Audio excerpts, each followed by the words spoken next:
يا صباح الورد يا صباح الفل على عيونكم، عاملين ايه؟ يا رب تكونوا بخير. يجعل يومكم كله كده يا رب خير وبركة وصحة وسعادة. النهاردة يوم جميل جدا، يوم كله خير وبركة. النهاردة الفيديو مختلف. هنعمل النهاردة وجبات طالعة كده لله. ربنا يا رب يكرمنا ويكرمكم جميعا ويتقبل منا ومنكم يا رب صالح الأعمال. حابة كده النهاردة وانا بسجل الفيديو ارد على اسئلتكم اللي جاتني بخصوص الشقة. اول حاجة كده مبدئيا، احنا استلمنا الشقة او قدمنا الشقة امتى او استلمنا امتى؟ زي ما بتسألوني في الكومنت، في حد سألني يعني انا لما بقدم على الشقة بقدم بعد استلم بعد شهر او شهرين. لا طبعا، اول حاجة ما بنستلمش احنا بعد شهر او شهرين. اول حاجة احنا قدمنا على الشقة كان في كراسة الشروط بتتباع في البريد، اشترينا كراسة الشروط. الكلام ده من حوالي 4 سنين او 4 سنين ونص. اشترينا كراسة الشروط ومليناها، كل واحد على حسب الشروط اللي بتناسبه، سواء هو موظف او عنده اعمال حرة، او يعني في للمطلقات والارامل وكده. كل واحد على حسب ما بتناسبه بيملأ الشروط، وبيملى الكراسة بتاعته بالشروط بتاعته وبيقدمها للتقديم، يعني للإسكان الاجتماعي. أول حاجة لما جينا قدمنا بعد ما ملينا الشروط، قدمنا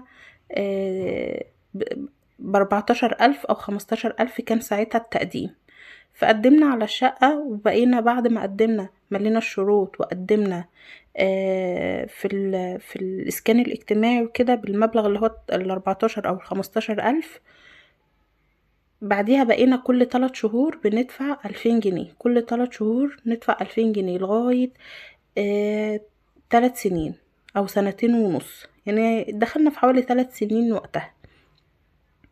كل 3 شهور ندفع 2000 جنيه بس كده. وبعدين بعد الفترة الزمنية اللي احنا بقى دفعنا فيها 2000 جنيه، اتصل علينا البنك للتعاقد. الحمد لله وقتها الشقة جت لنا، وكمان قال لنا البنك يعني ان الشقة جت بالمواصفات اللي هي مثلا في الدور الكام وشقة رقم كام وامامي او خلفي او كده.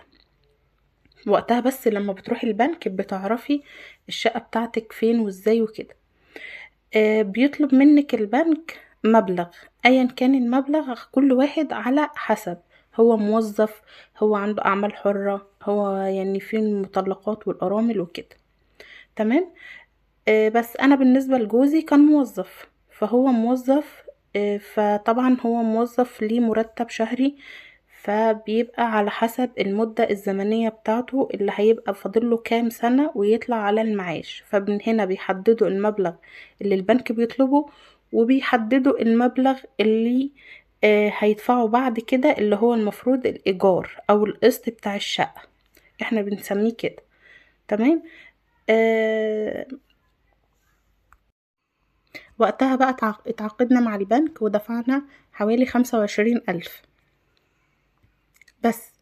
وبعد كده بعد فترة استلمنا الشقة. اتصل المفروض ان احنا بنروح نستلم من المهندس اللي بيبقى ماسك يعني المسؤول عن الحي يعني.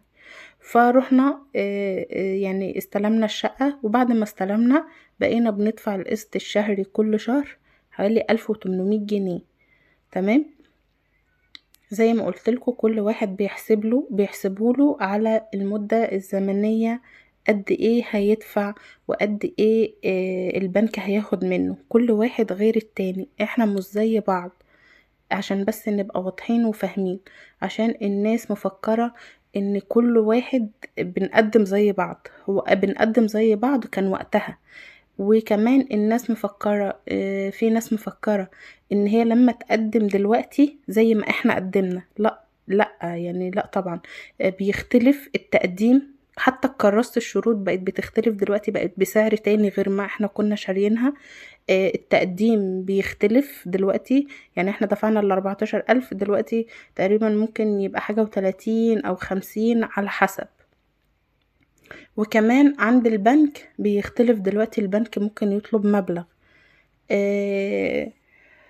والقسط بتاع الشقة اللي هو كل شهر بيختلف، في ناس تدفع اكتر مننا وفي ناس بتدفع اقل مننا. طبعا كل واحد على حسب. وكل وقت يعني احنا من 4 سنين غير دلوقتي، التقديم دلوقتي بقى مختلف خالص. فمحدش يقولك انا هتقدمي وتستلمي بعد شهر او 2، لا مفيش الكلام ده. بخصوص الناس اللي كانت بتسأل، هو انا ينفع اشتري شقة في المكان ده او ينفع اجر في المكان ده؟ اه، في ناس بعد ما بتستلم بتبيع شققها، في ناس بعد ما بتستلم بتأجر شقتها. البيع هنا بيبدأ من 700 ألف، يعني أنا شفت كذا حد عرض الشقة ابتداء من 700 ألف، اللي بيأجروا ابتداء من 2500، 2500.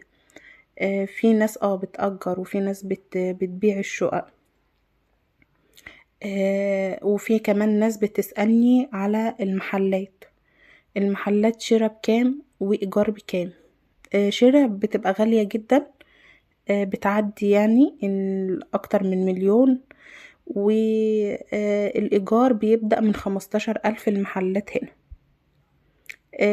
في ناس بتسأل على الخدمات والأمان، في خدمات كتير فتحت ولسه كمان بتفتح، وفي مولات كتير بتتعمل هنا، وفي مولات كتير فاتحة. الخدمات كويسة جدا للي حابب يعني يجي ويسكن. في خدمات وفي أمان وفي مدارس، وكمان في مدارس لسه كمان يعني بتتوضب وهتتشطب ان شاء الله، يمكن تتفتح كمان على السنة الجديدة. ايه تاني؟ يا رب كده اكون رديت على اسئلتكم واستفدتوا. وكمان اي حد حابب يستفسر عن اي حاجة يكتب في الكومنت، وانا هرد عليكم، هعمل لكم فيديو بكل اسئلتكم عشان ارد عليكم، وانا قلت لكم ان انا هعمل فيديو وارد على الاسئلة بتاعتكم. بس دي بخصوص الناس. انما الناس اللي بتقولك انا بقى عايزة اقدم هي في محافظة وتقدم في محافظة تانية، كل واحد بيقدم على حسب المحافظة اللي هو منها. يعني احنا قليوبية بنقدم تبع القليوبية بتجيلنا في العبور، القاهرة بيقدم تبع القاهرة ممكن تجيله في بدر او الشروق، الجيزة بتقدم بتجيلهم في اكتوبر. فكل واحد على حسب يعني. فاحنا يعني مش ان انتي في محافظة فهتقدمي هروح اقدم في العبور فهتجيلك، لا مش كده خالص، كل واحد على حسب المحافظة. لكن انتي ممكن لو انتي من اي محافظة تانية وحابة تشتري هنا شقة، بتشتري عادي جدا في الاسكان او غير الاسكان، عادي اي حد بيجي ممكن يشتري شقة ويقعد في الشروق في العبور او في الشروق او في اي مكان عامة. تمام، بس كده. وهنا عايزة اقول لكم، في حد بيسألني على البوتاجاز نوعه ايه وحلو معاكي ولا لأ، وعيوبه ومميزاته. البوتاجاز حلو جدا، نوعه فريش، ملفوش اي عيوب. هو نص امان مش امان كامل، وهو معدل.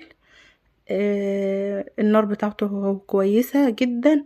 ممكن عيبه الوحيد، بس هو مش عيب يعني، هو عيبه الوحيد اني الفرن والشواية بزرار واحد. انا كان عندي يونيفرسال في الشقة التانية بزرارين، يعني بشغل الفرن والشواية مع بعض. انما ده يا الشواية يا الفرن، ما ينفعوش الاتنين مع بعض. ده يمكن العيب اللي فيه، بس هو مش عيب يعني، خلاص هي كل البوتاجازات اصلا دلوقتي بقت كده، هي بقت بزرار واحد. انما ما شاء الله هو النار بتاعته حلوة. الاستانلس كان فيه بيسألني المط ولا الاستانلس اللميع. لا، انا بالنسبة لي الاستانلس اللميع، انا ما بحبش المط بصراحة. يعني انا شفت في المعرض المط ما عجبنيش خالص، وحتى يعني في حد في العيلة جاب المط ده بس اتحرق السطح بتاعه، فما عجبنيش. انا حبيت بصراحة اللميع، حتى واضح معاكم في الفيديو.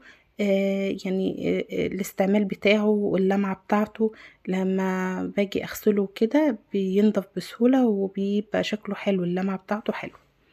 بس واي بوتاجاز عامة، كل ما ايدك تبقى في الحاجة وتنضفي الحاجة هتفضل الحاجة معاكي جديدة وتعيش معاكي اطول مدة يعني. بس بالنسبة للغسالة، الغسالة بتاعتي 6 كيلو. هي ايديال زانوسي، الحلة بتاعتها كويسة جدا، هي المعدلة بتاعت ايديال. فهي كمان ما شاء الله حلوة، واستعمالها جميل، ما فيهاش عيوب خالص، ولها برامج كتير. حابين اعمل لكم فيديو عن الغسالة والبرامج بتاعتها وكده، اكتبوا لي في الكومنت وانا اعمل لكم فيديو عن الغسالة مخصوص يعني.